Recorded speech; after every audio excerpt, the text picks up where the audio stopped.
Alors bonjour à toutes et tous, on va traiter dans cette vidéo de la correction de CCP-PSI 2013, une partie qui est sur le bilan de quantité de mouvement pour une éolienne. Donc c'est un exercice classique, l'éolienne en bilan, et c'est un exercice intéressant puisqu'il fait intervenir deux bilans de quantité de mouvement et un bilan d'énergie. Le but c'est de déterminer la puissance maximale récupérable par une éolienne. Alors on va analyser ce bilan, donc à chaque fois ça se fait de la même manière. Il va y avoir un bilan de quantité de mouvement sur ce système-là, un bilan de quantité de mouvement sur ce système-là, et ensuite un bilan d'énergie sur tout le système également. Et à partir de ces trois bilans, on arrive à déterminer la puissance maximale récupérable par l'éolienne. Donc l'avantage de ce sujet de CCP, c'est qu'il est très détaillé sur comment faire le bilan, et donc on va y répondre petit à petit à partir de la question 31, pour que vous sachiez refaire l'exercice autant s'il est détaillé que s'il était moins détaillé. Alors on vous dit qu'on considère un bilan de quantité de mouvement qui va nous donner, si on a un système avec un fluide en sortie à la vitesse V2 et un fluide en entrée à la vitesse V1, qui est soumis à une résultante des forces notée vecteur R, le bilan s'écrit YM, facteur de V2 moins V1, égale R. Et on nous demande par une analyse dimensionnelle de préciser l'unité de YM. Alors on voit que la dimension de YM, eh bien c'est la dimension de R sur la dimension de V2 moins V1, donc de V2, c'est-à-dire la dimension d'une vitesse. Alors R est une force.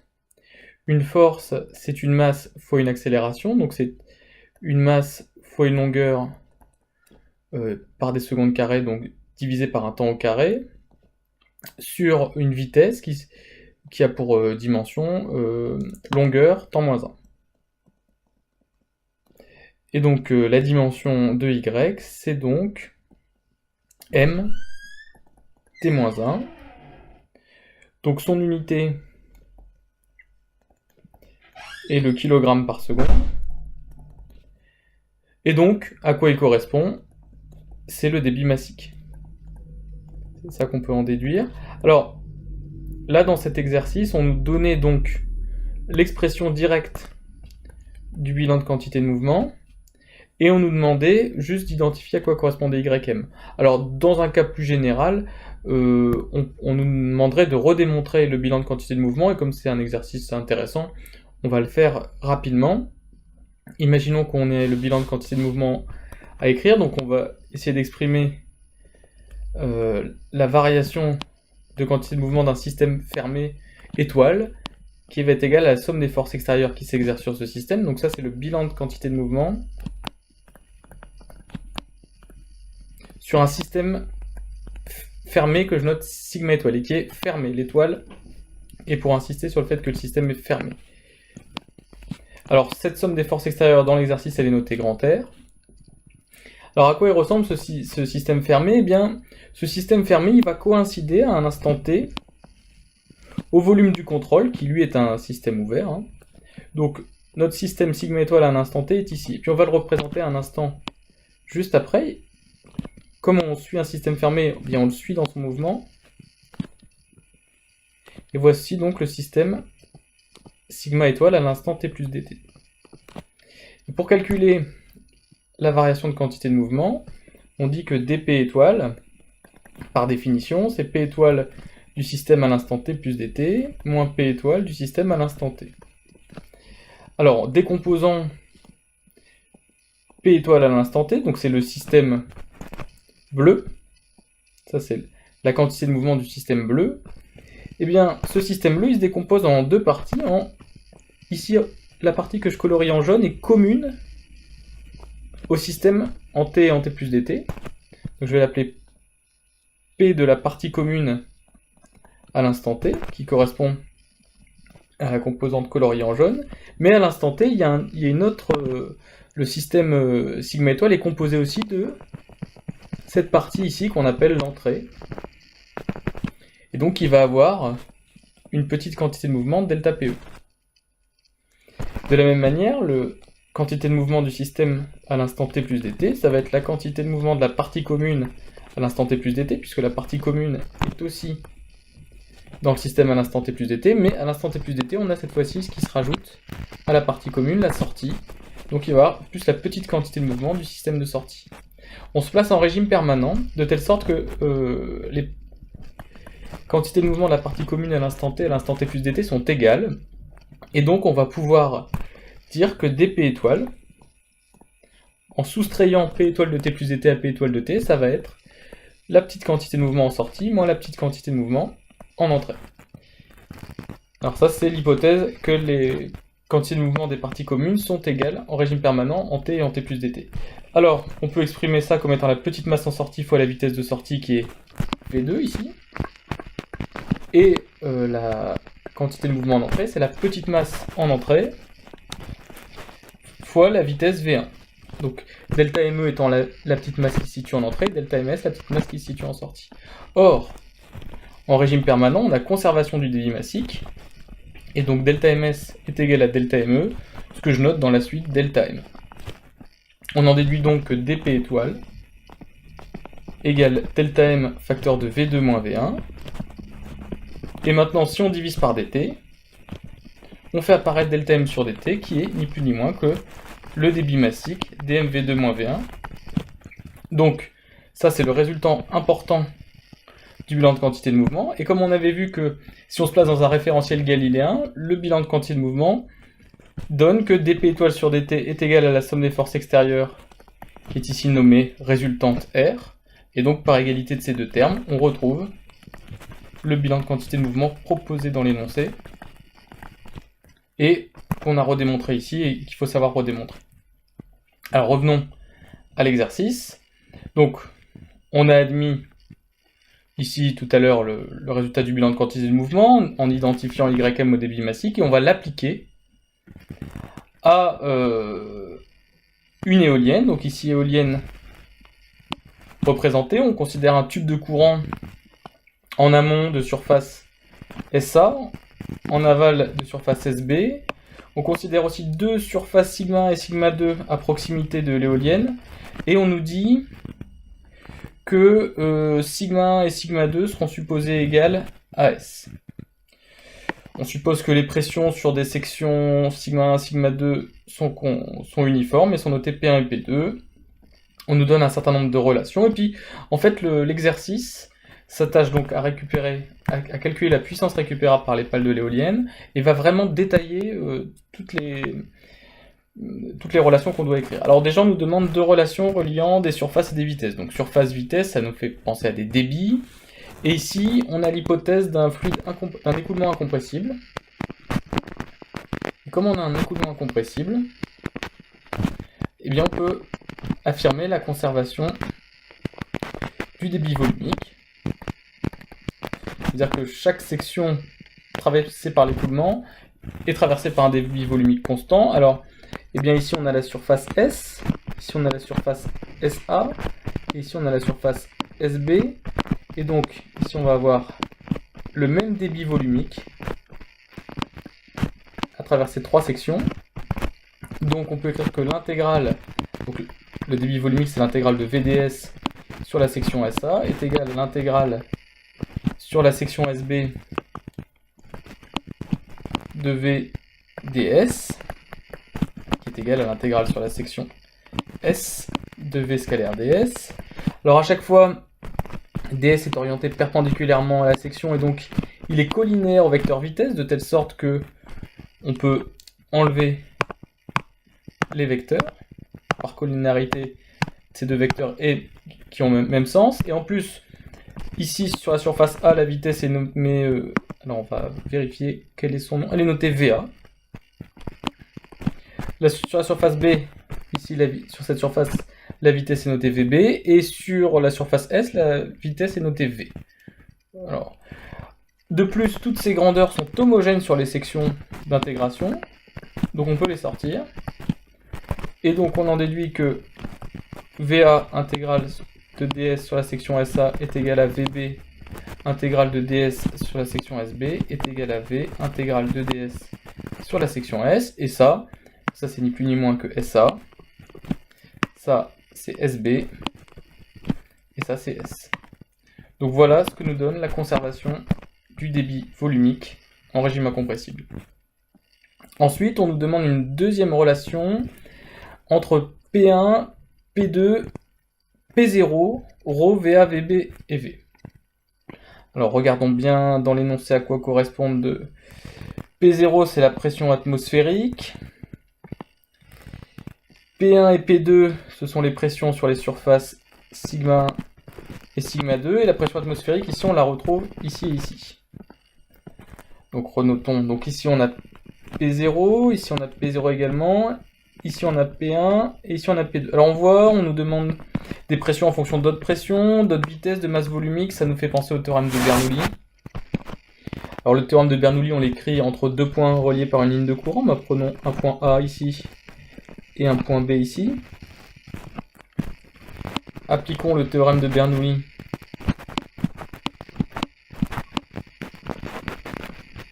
entre A et B.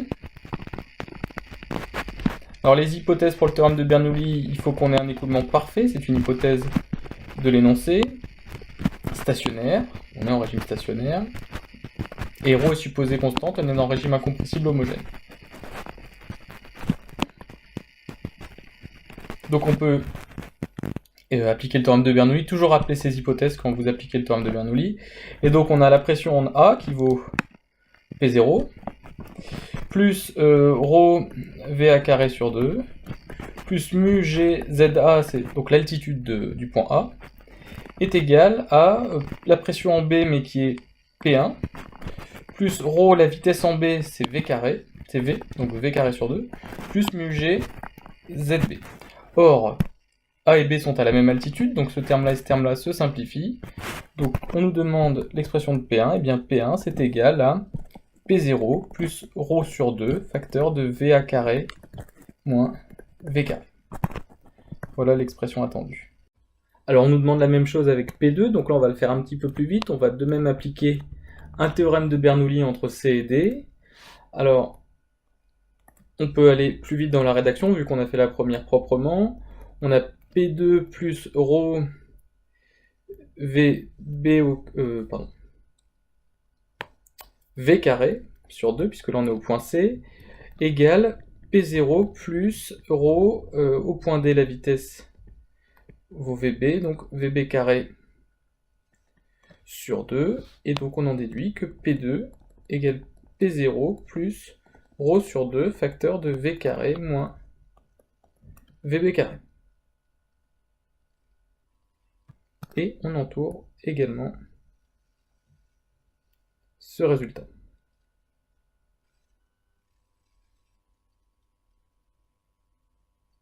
Non, il y a une petite erreur, c'est VB, c'est ça, VB carré moins V carré. Voilà. Alors, voilà, on va appliquer maintenant l'équation E2. Donc l'équation E2, si on revient en arrière, c'est ni plus ni moins que le bilan de quantité de mouvement. Donc on applique l'équation E2 sur le fluide contenu dans le tube du courant, compris entre les sections voisines sigma 1 et sigma 2, situées de part et d'autre de l'éolienne. Donc on a l'éolienne comme ça, on avait le tube de courant un petit peu comme ça, et sigma 1 et sigma 2 sont ici et ici, de la même surface S et la même vitesse V. On appelle la résultante des forces de pression R12, et on a aussi la force F de pale sur R. On nous demande d'exprimer R12. Eh bien, R12, quelles sont les forces qui s'exercent sur le système compris entre sigma 1 et sigma 2? Eh bien, il y a la force de la pale sur l'air, et puis il y a les forces de pression qui s'exercent sur ce système. Donc il y en a des latérales ici suite à une pression P0, mais on voit que la section ici étant la même en amont et en aval, ça se fait sur une surface plane, et il y a compensation en haut et en bas des forces de pression dessinées ici, donc celles-là on ne va pas les compter. En revanche, il y a aussi des forces de pression qui s'exercent sur le système ici, qui sont vers la gauche, et qui vont valoir moins E. Donc on va rajouter moins la pression 2 fois la surface S, EX, donc puisque ici le fluide est à la pression P2. Ici, le fluide est à la pression de P1 et on a aussi également une force de pression dans ce sens-là. Donc là, ça va faire plus P1, toujours sur la surface S, EX. Donc si on projette cette équation sur EX, on en déduit que R12 égale F plus S facteur de P1 moins P2. Donc voilà la résultante des forces qui s'exercent sur le système ici encadré. Alors, on nous demande de montrer que cette résultante des forces est nulle. Eh bien, le bilan de quantité de mouvement s'écrit, d'après ce qu'on a vu tout à l'heure, débit massique fois la vitesse en sortie ici, moins la vitesse en entrée ici, égale R12. Mais ces deux vitesses sont nulles, sont égales. En entrée en sortie, on a la même vitesse V, donc on va avoir V moins V égale R12. Ce terme-là est nul, donc R12 égale 0. On aurait pu aussi écrire le bilan de quantité de mouvement projeté directement sur X, et l'énoncé disait qu'il y avait continuité de la conservation de la projection de la vitesse suivant X. À cet endroit-là, on n'est même pas obligé de faire l'hypothèse que c'est le vecteur vitesse qui est identique, c'est juste la projection du vecteur vitesse suivant X qui est identique, qui suffit à montrer que R12 égale 0. Voilà. Et donc, on nous demande d'en déduire l'expression de F. Bon, ben alors, si R12 égale 0, on en déduit tout de suite que F égale P2 moins P1 fois la section. Et ensuite, on nous demande d'exprimer F en fonction de ρ, S, VA et VB. Alors, on va reprendre les expressions qu'on avait trouvées pour P1 et P2. Et si on fait P1 moins P2, on va trouver tout de suite ρ sur 2, VA carré moins VB carré. P1 moins P2, c'est ρ sur 2, j'ai oublié, P1 moins P2, VA carré moins VB carré. Or, P1 moins P2 égale ρ sur 2 VB moins VA carré. On en déduit donc que F égale ρ sur 2 VB carré moins VA carré fois S. Voilà, donc de la petite manipulation algébrique. On va donc continuer à faire un deuxième bilan, maintenant sur un système différent, dans la question 35, c'est-à-dire que on a toujours l'hélice ici, le tube de courant qui s'élargit, sauf que cette fois-ci on va appliquer le bilan de quantité de mouvement entre cet endroit-là et cet endroit-là. Donc ici on a la surface SA, le fluide rentre à la vitesse VA, le fluide sort ici à la vitesse VB, on a une surface SB. Donc le bilan de quantité de mouvement s'écrit dm facteur de VB moins VA égale somme des forces extérieures sur le système. Donc dans les forces extérieures, on a toujours la force de l'éolienne sur le fluide, donc la force de l'éolienne sur l'air. On a des forces de pression un petit peu partout, comme ça.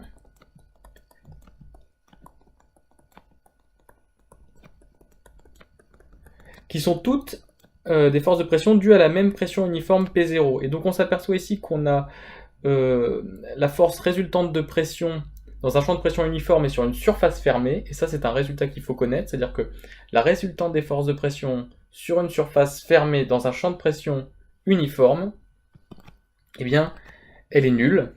Donc ce qui fait qu'au final, la seule force extérieure que subit notre système, c'est la force de l'éolienne sur l'air qui vaut Fex vu précédemment.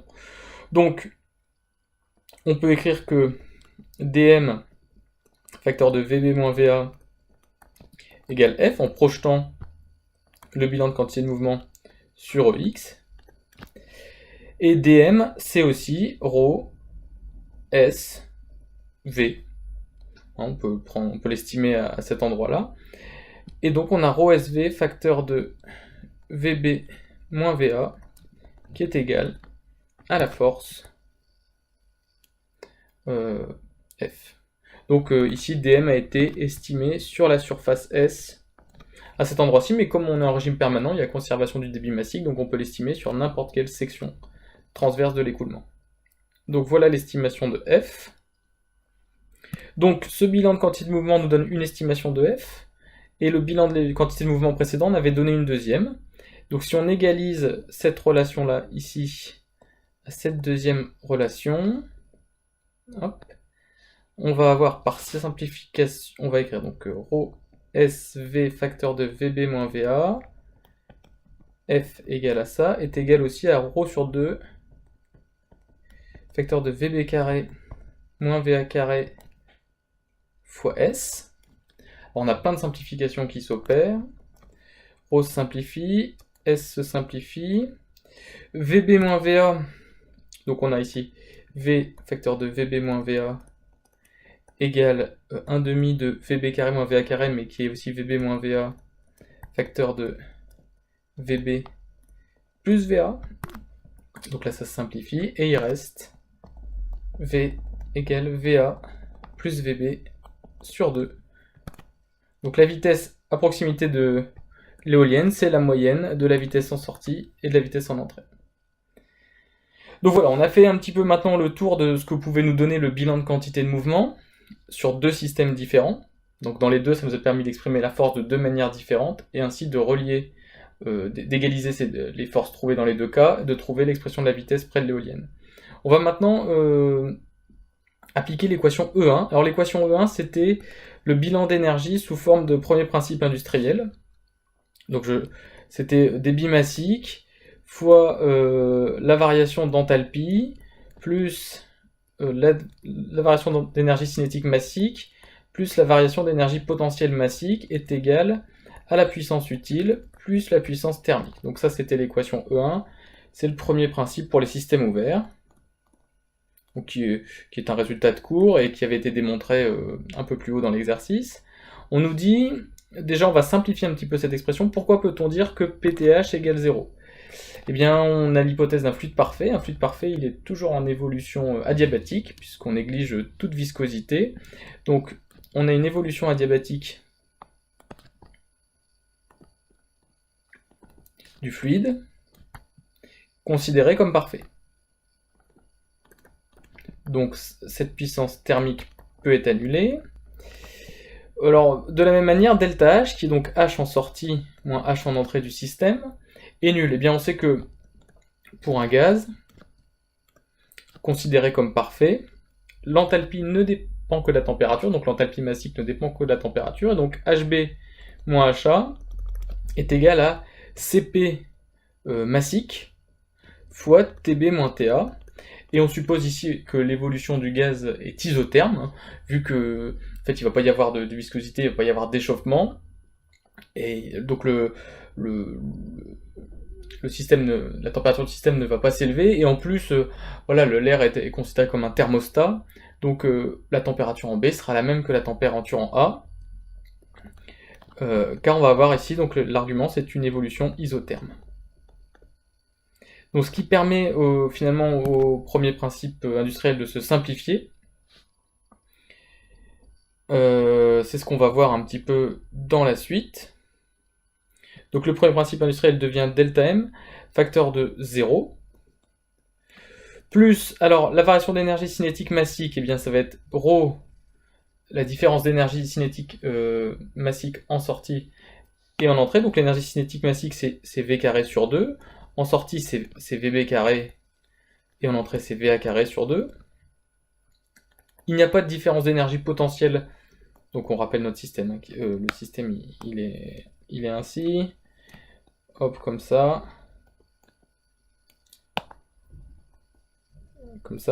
on a la sortie et ici l'entrée.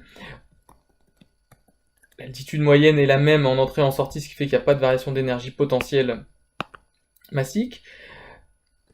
Et il reste PU, et PU c'est la puissance utile fournie au système, c'est donc moins la puissance fournie par le vent à l'éolienne, puisque PU c'est la puissance reçue par le système R.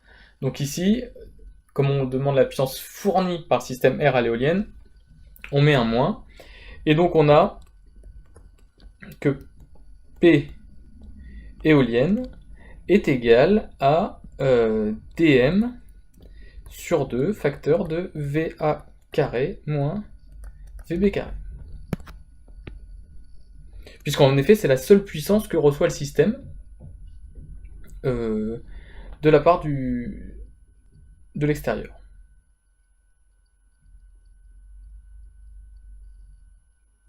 Seule puissance utile que reçoit le système de la part de l'extérieur. Alors, on nous demande de poser des grandeurs. On pose x qui est le rapport de la vitesse en B sur la vitesse en A. Et on veut essayer d'exprimer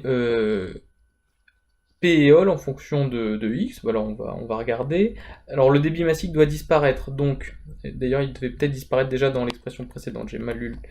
Donc ici, il devait faire apparaître que ρ S, VA et VB. Donc ici, je vais avoir le débit massique, c'est ρ S1. C'est ρ S. Oui, pardon, le débit massique, c'est ρ SV sur 2, facteur de VA carré moins VB carré, et on sait désormais que V, c'est VA plus VB sur 2. Donc, on a la puissance de l'éolienne qui vaut ρ sur 4, S, facteur de VA plus VB, facteur de VA carré moins VB carré. Là, on a vraiment répondu à la question en introduisant tous les paramètres demandés. Donc voilà l'expression de la puissance éolienne, de la puissance fournie par le vent à l'éolienne, et puissance qu'on va essayer de maximiser. Donc c'est pour ça qu'on nous demande de poser x égale VB sur VA, et d'exprimer P éole uniquement avec x. Alors on va avoir ρ S sur 4. En fait on va factoriser par VA, donc est-ce que VA, ρ S sur 4 VA facteur de 1 plus x, vu que ça fait apparaître VB sur VA. Ici je vais factoriser par VA carré, donc ça va faire du VA cube ici, facteur de 1 moins x carré. Voilà. Pour quelle valeur de x P éole est-elle maximale? Bon, ben on va dérivons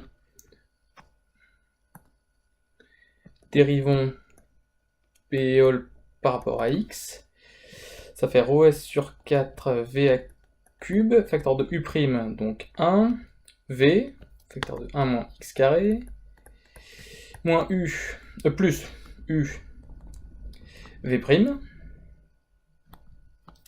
je vais multiplier par moins 2x ici, et on cherche quand est-ce que cette grandeur s'annule.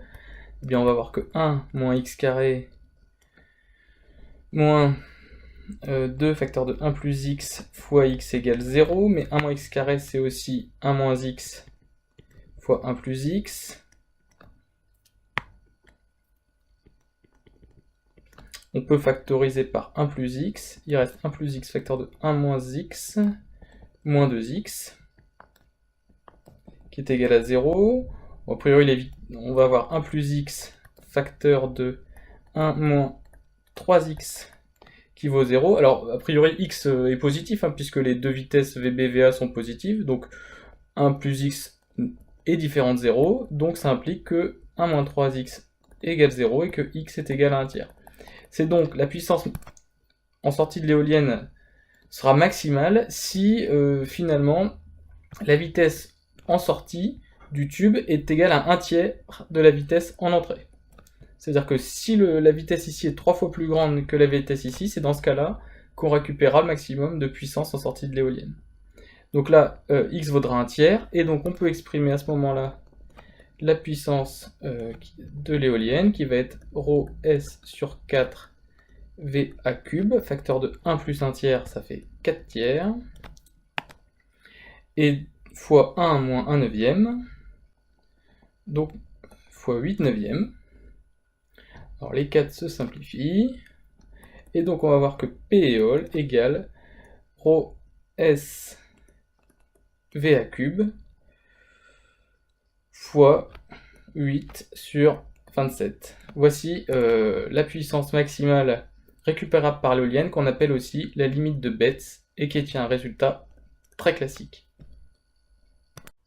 Alors voilà, on a démontré la puissance maximale récupérable par l'éolienne à l'aide de 2 bilans de quantité de mouvement et d'un bilan d'énergie, ici en utilisant le premier principe industriel. Alors, il arrive des fois qu'on ne soit pas obligé de repartir jusqu'au premier principe industriel, mais juste en faisant un bilan d'énergie cinétique, on arrive à redémontrer cette expression de la puissance fournie par le vent à l'éolienne. Alors, comme c'est un exemple classique, j'aimerais le traiter également. Donc, reconsidérons notre système comme ça. Hop. Avec ici la pression P0 en entrée et en sortie, une section SA et une section SB ici, et un fluide qui rentre ici à la vitesse VA, qui sort à la vitesse VB. On a l'éolienne au milieu, et appliquons, donc dans le référentiel galiléen, le théorème de l'énergie cinétique au système fermé sigma étoile. Donc je l'écris, le théorème de l'énergie cinétique, c'est que la dérivée de l'énergie cinétique du système fermé est égale à la puissance des forces intérieures plus la puissance des forces extérieures. Alors qu'est-ce que le système sigma étoile? Eh bien, ça va être celui qui coïncide avec le volume de contrôle à l'instant t, que je représente ici, et qui est un système fermé, donc à l'instant t plus dt aura parcouru une petite distance. Voilà le système à l'instant t plus dt. Donc c'est un système fermé sur lequel on applique le théorème de l'énergie cinétique. Étant donné qu'on a un fluide parfait, la puissance des forces intérieures, ce sont les puissances des forces de viscosité. Alors ça c'est toujours vrai, les puissances des forces intérieures, c'est puissance des forces de viscosité plus les puissances des forces de pression intérieure. Mais étant donné qu'on a un système, un fluide parfait, la puissance des forces de viscosité est nulle puisqu'on néglige tout effet de viscosité, et on a un fluide incompressible, et à ce moment-là, c'est la puissance des forces de pression intérieure qui est nulle. Donc le terme de puissance intérieure peut disparaître. Il reste le terme de puissance extérieure. Alors qu'est-ce qu'il y a comme puissance extérieure? Eh bien, il va y en avoir a priori 3. La puissance de l'éolienne sur l'air, donc au contact entre les pales et l'air, plus la puissance de la pression en entrée, puisqu'ici on a une force de pression qui agit sur le système, et plus la puissance de la pression en sortie, puisque à la sortie ici du système, on a également une force de pression sous pression P0. Alors, calculons directement ces trois termes. Bah, celui-là, c'est justement, on l'a vu tout à l'heure, moins la puissance que fournit le fluide à l'éolienne, donc moins la puissance de l'éolienne.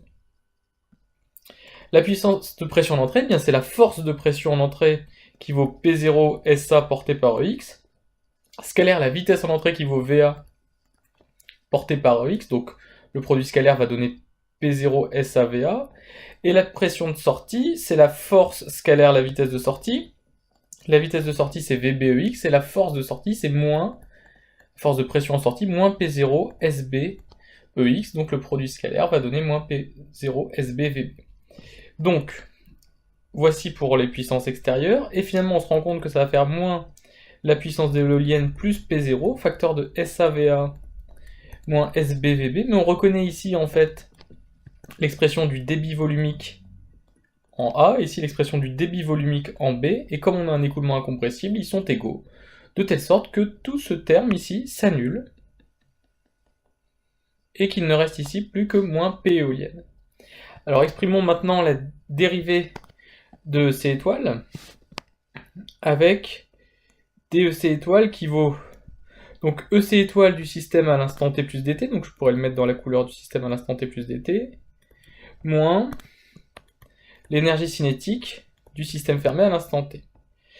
Alors, exprimons ces différents termes. EC étoile à l'instant t. De quoi est composé notre système à l'instant t? Eh bien, l'instant t, c'est le système rouge. Il est composé de toute cette partie, qu'on va appeler la partie commune, et de l'entrée. Donc l'énergie cinétique du système à l'instant t, c'est l'énergie cinétique de la partie commune à l'instant t, plus l'énergie cinétique de l'entrée. Donc ce qu'on écrit, EC commun à l'instant t, plus la petite énergie cinétique en entrée qui vaut la petite masse en entrée fois la vitesse en entrée, donc VA carré sur 2. De la même manière, l'énergie cinétique du système à l'instant t plus dt, eh bien c'est l'énergie cinétique de la partie commune à l'instant t plus dt, puisqu'on s'aperçoit bien que le système à t plus dt contient la partie commune, et cette fois-ci, on va rajouter ici la sortie, donc plus petite énergie cinétique en sortie qui vaut delta ms, petite masse en sortie, VB carré sur 2. Alors, l'énergie cinétique de la partie commune en t plus dt et en t vont supposer être égales car on se place en régime permanent, et donc DEC étoile va être égal à dms VB carré sur 2 moins delta me VA carré sur 2.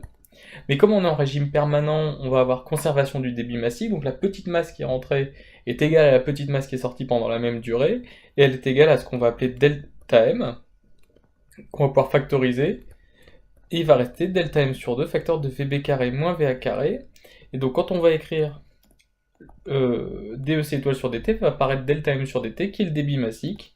On va donc trouver dm sur 2, VB carré moins VA carré, et en égalisant DEC étoile à la somme des puissances des forces extérieures, on en déduit, hop, que dm sur 2, VB carré moins VA carré égale moins puissance de l'éolienne, et c'est exactement le même résultat que nous avions trouvé avec l'application ici du premier principe industriel. Donc le premier principe industriel, en fait, permet de retrouver plus rapidement cette formule, mais la démonstration du premier principe industriel, qui était demandée un peu plus haut dans l'énoncé, elle est plus longue. Alors question, on pouvait repartir d'un... On applique le premier principe, on l'applique sur le système en écoulement, c'est une démonstration classique du cours à connaître. On trouvait cette expression, et on l'appliquait pour trouver cette relation entre la puissance de l'éolienne et les vitesses. Si on ne veut pas redémontrer le premier principe industriel, on peut directement s'appuyer sur un bilan d'énergie cinétique, sur le fluide en écoulement, et on retrouve exactement le même résultat. Donc ces deux démarches sont classiques et à connaître. Revenons maintenant, donc la suite serait identique, on aurait cette puissance récupérée par l'éolienne, et on demande une application numérique. Alors vous voyez, cette puissance ne dépend que de la vitesse en A, c'est-à-dire la vitesse du vent loin de l'éolienne, donc la vitesse du vent, en absence d'éolienne. Donc imaginons un vent de 40 km/h, une éolienne de diamètre 60 mètres, quelle est la puissance maximale que pourrait récupérer cette éolienne? Eh bien, on a besoin de la surface, donc ça on l'a à partir du diamètre D, on a besoin de la vitesse du vent, on l'a, et on a besoin de la masse volumique de l'air. Alors, elle n'est pas donnée directement dans l'énoncé, alors soit vous connaissez son ordre de grandeur du kilogramme par mètre cube, 1,2 kg par mètre cube environ à la température de 20 degrés Celsius. Alors, si vous ne le connaissez pas, il y avait dans l'énoncé, dans les données d'énoncé, la masse molaire du diazote et du dioxygène, et donc on peut retrouver avec la relation des gaz parfaits, ρ égale pression fois masse molaire de l'air sur constante des gaz parfaits R fois la température. Donc on aurait pu utiliser aussi cette formule pour retrouver ρ. Bon, ici on va prendre 1,2 kg par mètre cube, et on trouve une puissance maximale récupérable par l'éolienne de 1,4 MW. Donc ça c'est un ordre de grandeur cohérent, il faut que vous ayez en tête qu'une éolienne, en ordre de grandeur, c'est du mégawatt. Et on vous demande combien faudrait-il d'éoliennes de ce format pour que dans les mêmes conditions météorologiques, on produise la même puissance qu'une tranche de centrale nucléaire. Donc voilà, une centrale nucléaire, il est plutôt l'ordre de grandeur du gigawatt. Eh bien, on divise la puissance de la centrale par la puissance d'une éolienne, pardon, donc c'est P éolienne sur P centrale puissance moins 1, et on doit trouver, bon, c'est l'ordre de 10 puissance 3, hein, puisqu'on a 1500 MW sur 1,4 MW, donc essayez d'avoir ces ordres de grandeur en tête. Une centrale nucléaire, on est dans l'ordre du gigawatt, des installations type éolienne dans l'ordre du mégawatt, et 1 kW, c'est à peu près l'ordre de grandeur d'un chauffage électrique qu'on aurait chez soi. Vous voyez, c'est de retenir un petit peu ces choses-là. Donc comme à chaque fois que vous traitez un sujet d'écrit, à la fin, vous essayez de prendre du recul sur tout ce que vous avez fait, vous essayez de vous dire quel était le squelette de cet exercice. Donc dans cet exercice, au début, on a fait un bilan d'énergie, un bilan de quantité de mouvement sur le système juste autour de l'éolienne. Ensuite, on a refait un bilan de quantité de mouvement, mais en prenant un système qui est beaucoup plus large, qui va beaucoup plus loin en amont et en aval de l'éolienne. Et après, on a fait un bilan d'énergie également sur l'éolienne, et ça nous a permis de voir d'ailleurs au passage que le bilan d'énergie pouvait se faire soit à partir d'un premier principe industriel, soit à partir d'un bilan d'énergie cinétique. Quel était le rôle des deux bilans d'énergie, des deux bilans de quantité de mouvement? C'était de démontrer que la vitesse horizontale à proximité de l'éolienne était la moyenne de la vitesse d'entrée et de sortie. Résultat qui, quand on l'injectait dans la puissance récupérée par l'éolienne, nous a donné une formule qui ne dépendait que de VA et VB, et dont on a pu trouver le maximum en dérivant la puissance de l'éolienne par rapport à X. Donc voilà pour cet exercice.